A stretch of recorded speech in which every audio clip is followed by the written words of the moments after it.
এই জায়গায় ধানের নাড়া শুকাইতেছে, ওই যে ধান শুকাইতেছে একবার এই জায়গায় ধান শুকাইয়া পরে বাড়িতে নিয়ে যা। ওই যে বড় বিলটা দেখতেছেন, ওই বিলের ধান এগুলা। এই বছর নদীতে আগে ভাগে জোয়ার হয়ে গেছে, নদীর পানিও গেছে বাইরিয়া। আগে ভাগে ঘন ঘন বৃষ্টি হওয়ার কারণে নদীতে পানি বাইরে গেছে। ধান তারা ওই যে কাইটিয়া শেষ করতে পারে নাই, অনেক ধান পানির নিচে পড়ে গেছে।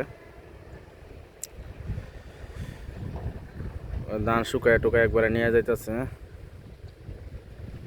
ওই যে কয়েকজন লোক ধান কাটতেছে, ওই যে দেখেন ধান কাটতেছে। ধান পানির নিচে গেছে অলরেডি। গত বছর এই বিলে ধান কাটছিল তারা শুকনার মাঝে, আর এই বছর আগে ভাগে নদীতে পানি আসার কারণে ধানটা তারা কাটতে আনতে পারে নাই।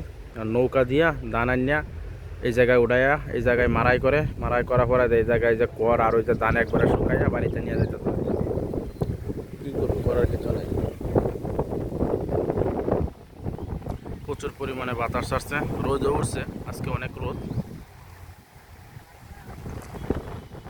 কত সুন্দর কৃষ্ণচূড়া গাছে ফুল পড়ছে।